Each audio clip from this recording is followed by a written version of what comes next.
Thousands of years ago, in a Chinese cave, a silk banner was painted and displayed. It depicted the demon Mara, who was sending an army of monsters to stop Buddha from attaining enlightenment. But the most interesting thing about this painting is the fire lance, or flamethrower, in the demon's hand, which is perhaps the ancestor of every gun and cannon. This banner is the world's oldest depiction of a gunpowder weapon. In China, Taoist monks, who were famous for making elixirs, warned people against creating a particular mixture that could burn down workshops. When they mixed saltpeter, sulfur, and charcoal, they accidentally created gunpowder. This mixture burned quickly and generated a large volume of hot gas in the process. The Chinese military quickly realized that if this gas were confined in a space, it would explode out with force. Historian Peter Lodge notes that gunpowder and guns were invented in China, and the discovery of gunpowder was purely accidental.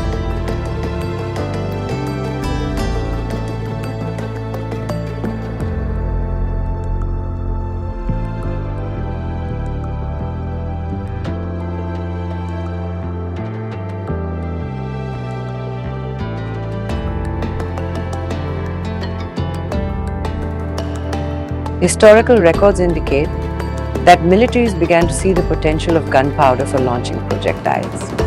Bamboo barrels were used to create fire lances. However, the problem with bamboo was that to shoot someone from a distance, a more powerful gunpowder explosion was needed, which required a stronger barrel. Bamboo was eventually replaced with iron. Records from the early 1200s mention a 3-foot iron gun used to shoot bandits from hundreds of feet away. It's nearly impossible to pinpoint exactly when the first true single projectile metal gun was invented, but many historians agree it happened sometime in the 13th century. After that, there was a rise in true firearms with the advent of the hand cannon. In 1279, the Yuan dynasty was established in China by the Mongols, who adopted Chinese gunpowder technology. Our Japanese scroll shows samurai retreating as Mongols shoot arrows alongside gunpowder bombs. The Mongols also used hand cannons during the Battle of Tsushima in 1274. As the Mongols expanded their empire, they spread knowledge of gunpowder to the rest of the world. The Middle East had adopted fire lances by 1280, and cannons were being used in Europe around the 1300s. These cannons fired large round stones or iron balls. The early handguns were essentially handheld cannons known as cannon locks. These were small cannons fitted to a frame or stock, loaded from the muzzle end with powder, wad, and ball. The firing mechanism was simple, involving a touch hole for igniting the powder. However, they were difficult to handle and didn't work well in rain or damp weather. Reports of their use in Spain date between 1247 and 1311, and in Germany by 1313. Around the 1400s, the development of matchlock firearms took place. This was the first major advancement that made it possible to fire guns with one hand. Matchlock guns were still muzzle-loaded, but they used a slow-burning match to ignite the priming charge. This system became quite popular and was even used in cavalry during the time of Henry VIII. The matchlock introduced aiming sights, which was a significant innovation. However, its major flaw was that it didn't work in damp conditions. Matchlocks were used extensively until the 1600s, when they were replaced by wheellock and flintlock mechanisms. Interestingly, the wheellock mechanism was developed in Germany in 1517 and eliminated the need for a slow-burning match. These guns were quite effective for ambushes and hunting. The wheellock featured a spring-loaded steel wheel that made contact with a piece of metal pipe. When the trigger was pulled, the wheel was released by a high-tension spring, causing it to rotate quickly and create friction with the pyrite. This friction generated sparks that ignited the gunpowder. The wheellock had advantages over the matchlock in terms of reliability and speed. It could even function in rain and humidity due to the use of pyrite. However, the major challenge with this system was its complexity and expense, requiring significant skill and time for manufacturing and maintenance.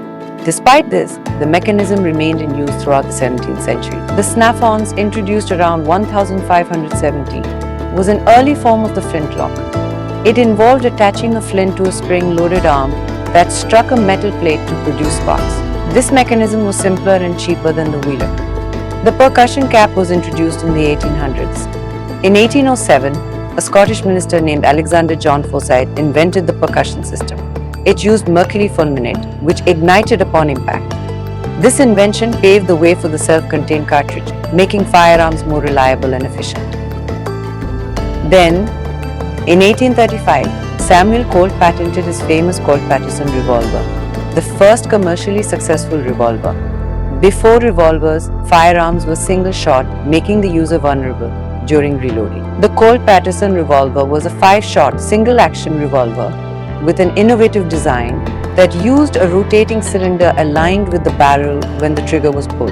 In 1847, Colt introduced his famous Colt Walker revolver, which became popular in both military and civilian sectors. In 1851, Colt launched the iconic Colt Navy revolver, which became a standard issue weapon during the Civil War.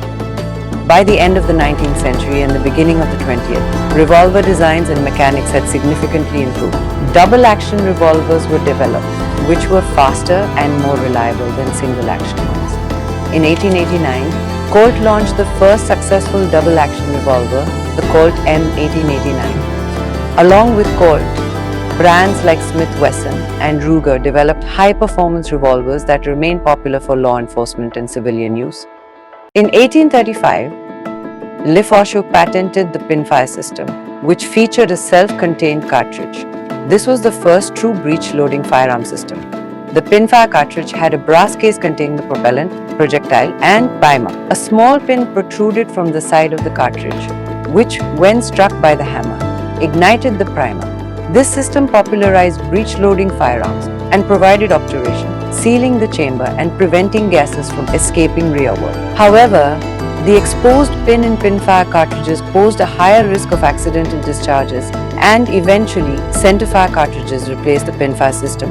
Centerfire cartridges are more reliable because their primer is securely seated in the center, capable of handling higher pressures. The major advantage of this system is that it can be reused. Spent cases can be reloaded and reused. The design of centerfire cartridges is also more robust, making them ideal for large calibers and high-pressure applications. Today, centerfire ammunition is standard in rifles, handguns, and shotguns. The first commercially successful centerfire cartridge was developed in the 1860s by Benjamin Hollier. The rimfire system was exhibited in 1851. In this system, the primer is located in the rim of the cartridge rather than in the center. When the firing pin strikes the rim, it ignites the primer, which burns the propellant and fires the projectile. The first successful rimfire cartridge was the .22 shot, introduced by Smith & Wesson in 1857. Lastly, the Dreyse needle-fire rifle was adopted by the Prussian Army in 1848. This rifle featured a bolt-action system and a needle-like firing pin that passed through the cartridge to strike the primer. Rimfire cartridges are not suitable for high-pressure calibers because the rim can fail. After bolt-action rifles came repeating rifles. The Henry rifle and Winchester Model 1866 are prominent examples of this category. These rifles had a lever action mechanism that allowed multiple rounds to be fired from a magazine. In 1875, the first commercially successful pump-action shotgun, the Spencer, was launched. In the 20th century, semi-automatic shotguns like the Browning Auto 5 became popular, providing rapid firing capability.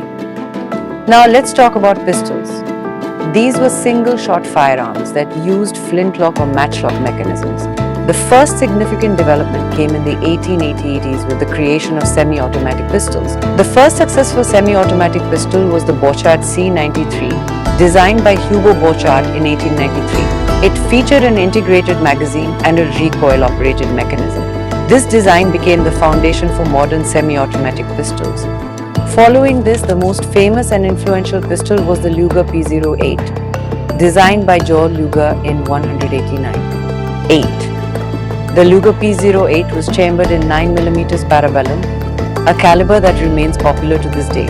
The Luger's toggle lock action and ergonomic grip made it an iconic design. Many other semi-automatic pistols were developed in the early 20th century, including the Browning High Power, M1911, and Walther P38. These pistols became standard issue sidearms for many armies worldwide. The M1911, designed by John Browning, became the standard issue pistol for the US military during both World Wars. It featured a short recoil operation and a single action trigger. Modern semi-automatic pistols are polymer framed lightweight, and reliable, with innovations like double-action triggers and striker-fired mechanisms. Popular models include Glock, Sig Sauer, and Beretta. In 1884, Sir Hiram Maxim invented the Maxim gun, the first self-powered machine gun. It utilized the energy from the fired round to operate the mechanism, allowing for continuous fire as long as the trigger was held down. The Maxim gun became widely used in World War I, revolutionizing warfare. Submachine guns were also developed during the early 20th century. The Thompson submachine gun, designed by John T. Thompson, became famous during Prohibition and World War II. It was compact, reliable, and capable of firing .45 ACP rounds rapidly. The development of assault rifles during World War II marked another significant advancement in firearms technology. The German Sturmgewehr 44 T-40-44 is widely regarded as the first true assault rifle, combining the firepower of a machine gun with the accuracy and control of a rifle. After World War II, the Soviet Union developed the Alaska 47, designed by Mikhail Kalashnikov. The Alaska 47 became one of the most widely produced and recognized firearms globally due to its simplicity, durability, and effectiveness. In the 1960s, the United States developed the M16 rifle, which used a smaller, high-velocity cartridge. The M16 and its variants, such as the M4 carbine, became standard issue rifles for the US military and many other armed forces worldwide. Modern firearms continue to evolve with advancements in materials, optics, and ammunition. Today's firearms are more accurate, reliable, and versatile than ever. The history of firearms is a story of continuous innovation, from the early days of black powder weapons to the sophisticated firearms of today. Firearms have played a significant role in shaping history, influencing battles, wars, and societies worldwide. From hand cannons to machine guns, and from revolvers to assault rifles, firearms have evolved into powerful and precise tools. As we look to the future, advancements in technology will likely continue to shape the development of firearms, ensuring they remain a crucial part of military, law enforcement, and civilian life.